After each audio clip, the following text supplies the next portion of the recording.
Ada level ingatan tuh 4. 1, cepat ingat, lambat lupa. 2, cepat ingat, lambat lupa. 3, cepat ingat, cepat lupa. Nah, ini yang repot ini. Yang keempat, lambat ingat, cepat. Sayyidah Aisyah ini level nomor 5. Cepat ingat, sulit lupa. Cepat ingat, sulit lupa. Amalannya apa? Yuk kita bagi 2 saja. 1, sholatnya. Amalan sholatnya. Sayyidah Aisyah radhiyallahu ta'ala anha, sepeninggal Nabi SAW, suami beliau tercinta, itu masih konsisten mengerjakan semua arahan Nabi, termasuk dalam ibadah ritualnya. Duhanya, dalam satu hadis. Jadi saya nggak bicara tentang tahajudnya karena levelnya terlampau tinggi, duhanya dulu aja. Artinya Sayyidah Aisyah bukan hanya menjaga sholat fardu, tapi sholat sunnah. Jadi kalau level ibu ingin naik, kecerdasannya meningkat, anak juga ingin meningkat, maka tingkatkan sholatnya. Saya ulang ya, tingkatkan apa? Sholatnya.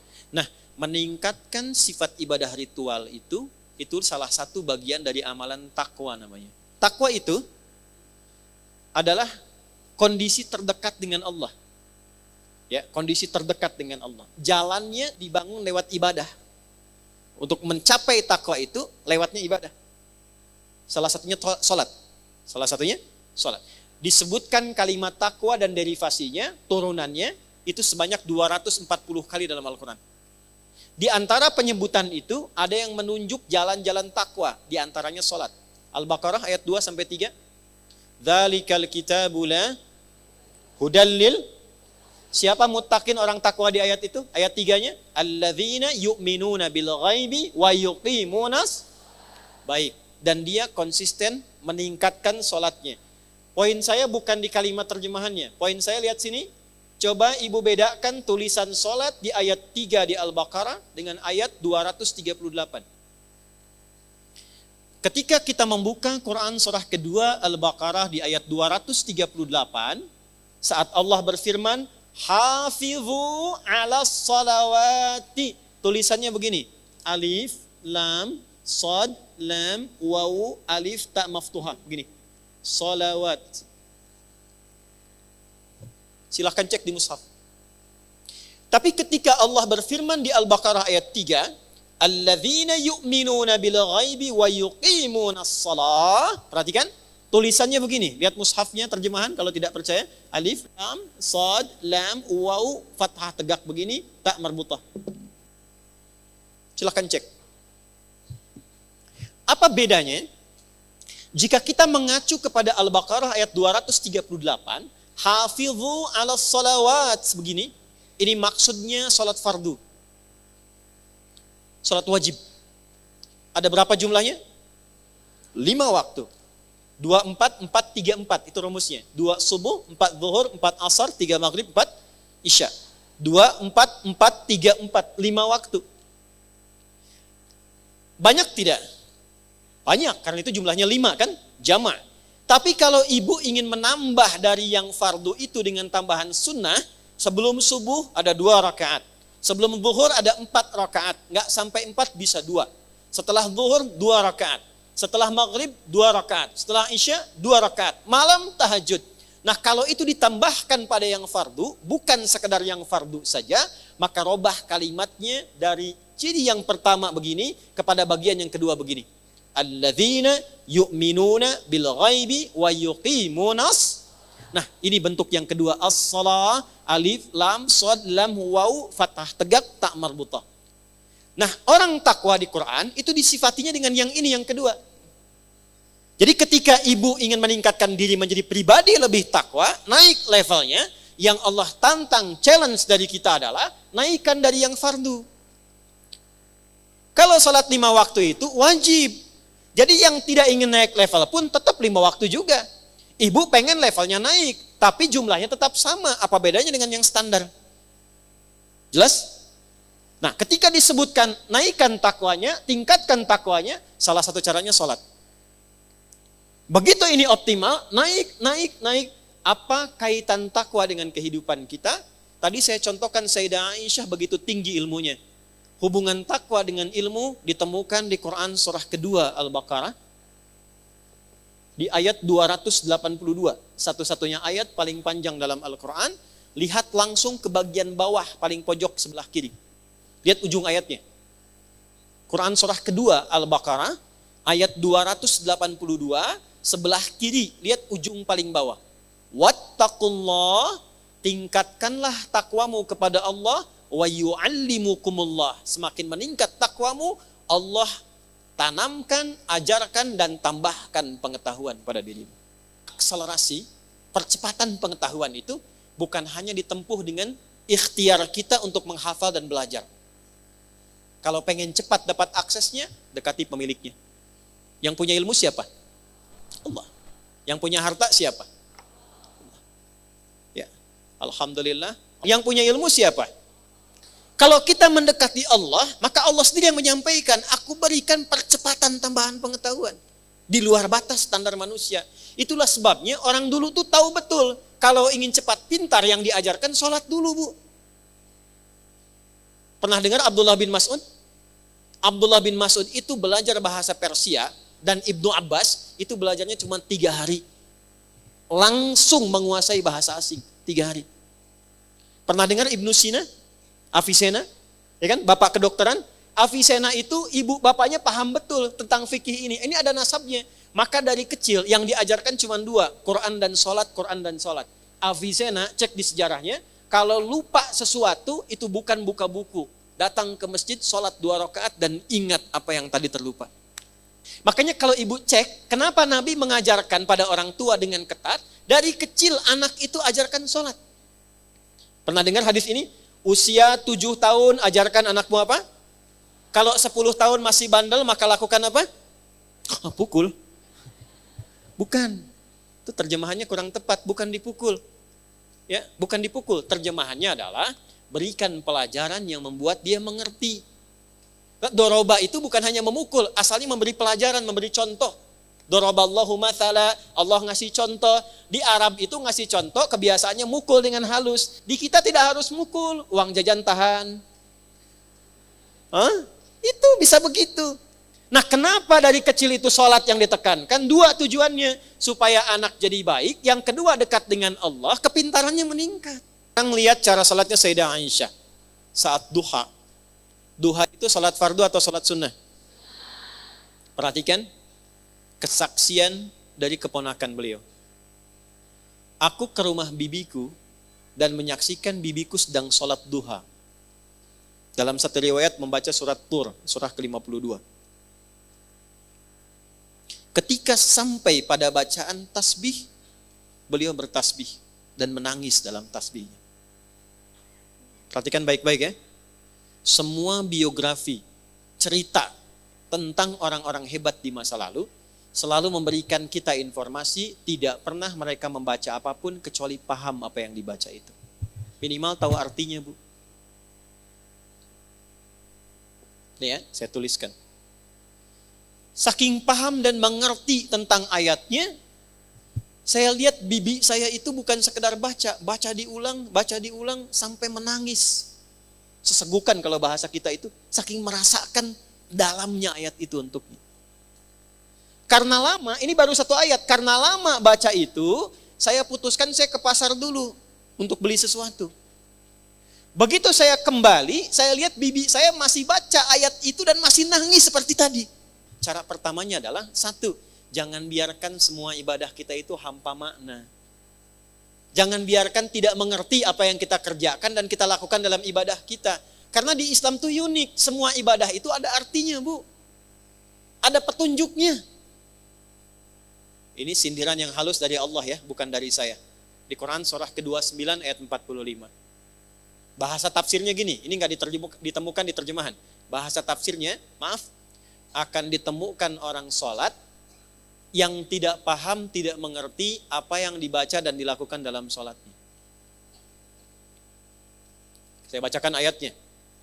Utslu ma uhiya ilaika minal kitab. Utslu. Kalau ibu buka mushaf, di situ terjemahannya bacalah. Coba lihat, utslu terjemahannya apa? Bacalah. Ada yang bawa mushaf? Terjemahannya apa di situ? Bacalah kan? Utslu, tahan. Utslu, bacalah kan? Baik, sekarang saya tanya, wahyu pertama turun apa? Iqra, apa artinya Iqra? Kalau sama-sama terjemahannya, kenapa kalimatnya beda? Satu utslu, kedua Iqra. Bu, kalau Iqra, tuh Iqra. Dari kata kiro'atun. Artinya, baca tanpa menuntut paham. Yang penting baca. Jelas? Kalau utslu dari kata tilawah. Tilawah. Punya 3 arti. 1, baca. 2, pahami yang dibaca itu. 3, amalkan sesuai pemahaman dari bacaan tadi. Baca, pahami, amalkan, kerjakan. Itu tilawah. Baik. Kenapa wahyu yang pertama bacaannya Iqra bukan utslu? Karena Nabi itu nggak pernah belajar baca, apalagi paham.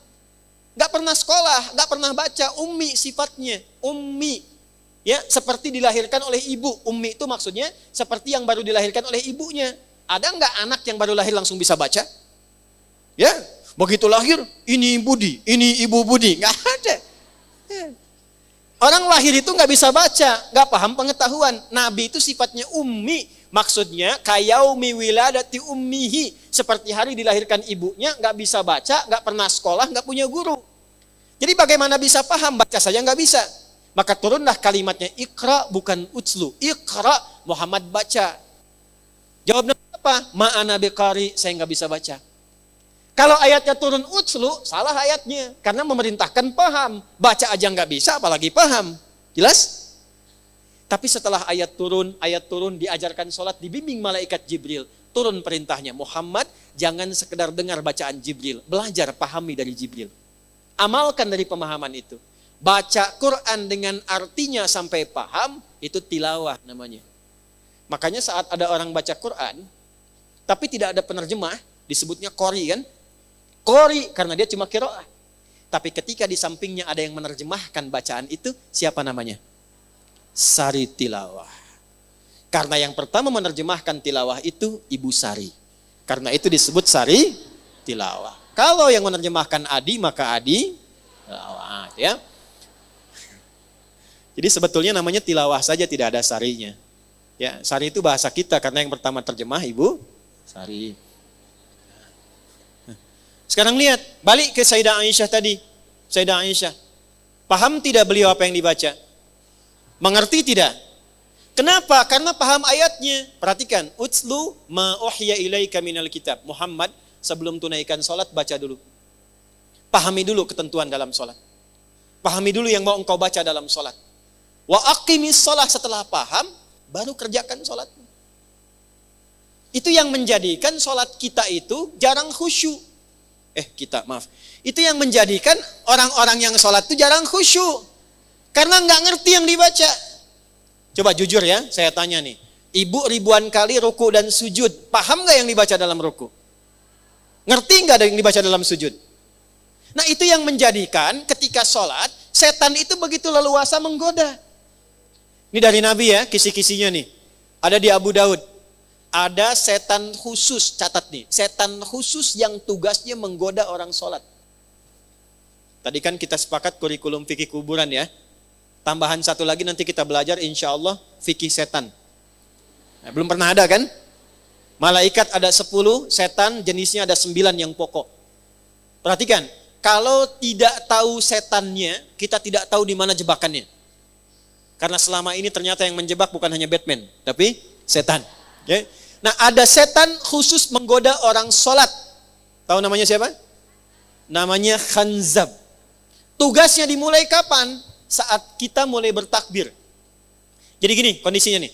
Sebelum takbir, Nabi yang mengatakan nih, riwayatnya sebelum takbir itu kita bisa fokus, siap-siap.